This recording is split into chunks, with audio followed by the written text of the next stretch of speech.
কোন আল্লাহর বান্দা আমাদের একটু আসার দ্বারা আরেকজন যদি বসতে পারে নেকি হবে, অনেক বেশি নেকি হবে। আল্লাহ ওয়াদা দিছেন, বান্দা তুমি আমার দিকে এক বিগত আসো, আমি তোমার দিকে রহমত নিয়ে এক হাত আসবো। বান্দা আসবে কতটুকু? এক বিগত, এক বিগত।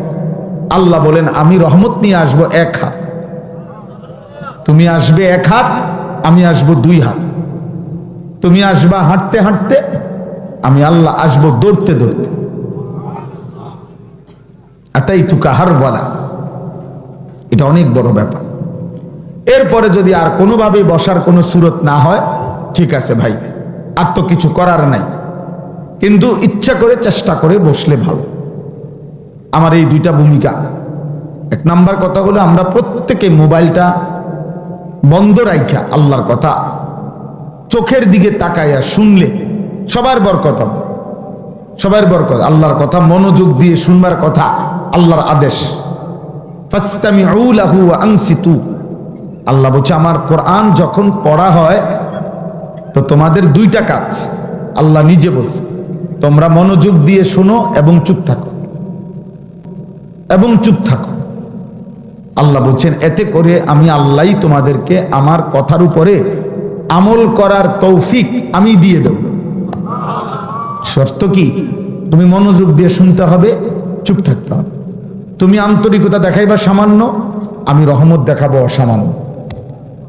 তুমি মহব্বত দেখাইবা সামান্য, আমি আল্লাহ তাআলা দয়া করব অসামান্য, অসামান্য।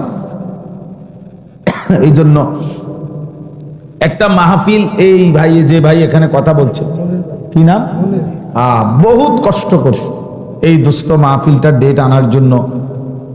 কই, হ্যাঁ এই যে অনেক কষ্ট করছে ভাই, অনেকবার আমার সাথে দেখা করছে, আমার কাছে গেছে, তো মিলানো যাচ্ছিল না। আলহামদুলিল্লাহ আল্লাহর দয়া এইটুকু সুযোগ হয়েছে, আল্লাহ আনাইছে।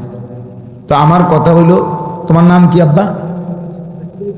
হুজাইফা, মাশাআল্লাহ, হাফেজ হুজাইফা। হুজাইফা ব্যক্তিগতভাবে আমার পছন্দের একটা নাম। রাসূলুল্লাহ সাল্লাল্লাহু আলাইহি সাল্লামের একজন বিখ্যাত সাহাবীর নাম হুজাইফা। নবীজি সাল্লাল্লাহু আলাইহি সাল্লামের গোপন বিষয় সবচেয়ে বেশি যিনি জানতেন তিনি হচ্ছেন হুজাইফা। সাহিবু সিররিন নবী ওনাকে বলা হয়, নবীজির গোপন বিষয় জাননেওয়ালা সাহাবী হুজাইফা।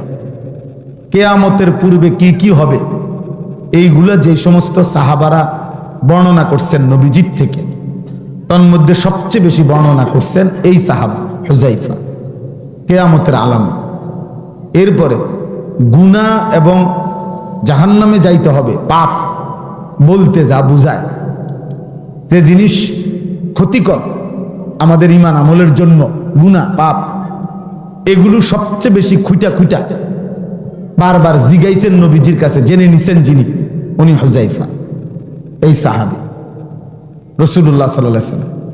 আমার প্রথম কথা হলো, বাপ এতগুলো মানুষের সামনে তোমার গ্রামবাসী তোমাকে পরিচয় করাই দিছে যে তুমি হাফেজে কোরআন হইছো, বাকি চুল, চেহারা, লেবাসে মনে হয়, চেহারা সুরতে আরেকটু পড়া লেখা, আমল, আখলাকের প্রতি মনোযোগী হইতে হবে।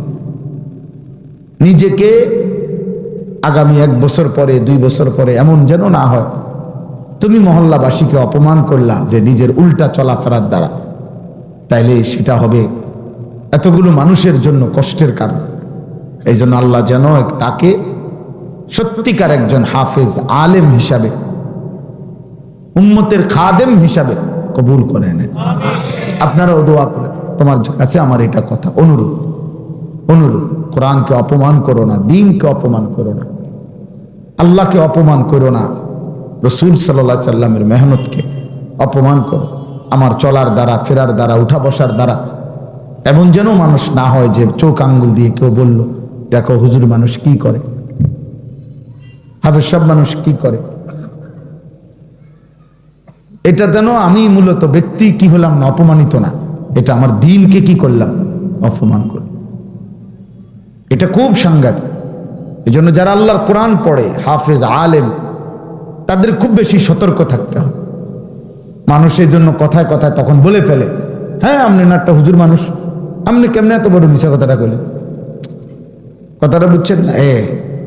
মানুষ নিজের পাপ থাকার পরেও কোনো আলেমের পাপ পছন্দ করে না, পছন্দ করে না, এই জন্য বলে ফেলে, হ্যাঁ আপনি একটা ইমাম সাহেব মানুষ, আপনি কেমনে সাদওয়ানে বইয়া বেরিয়ে চান, টেলিভিশন চান মিয়া, বলে নাই কথা। তাহলে বোঝা গেল মানুষ এটা পছন্দ করে না যে আমাদের ইমাম সাহেব উনি থাকবে আলাদা শ্রদ্ধেয়।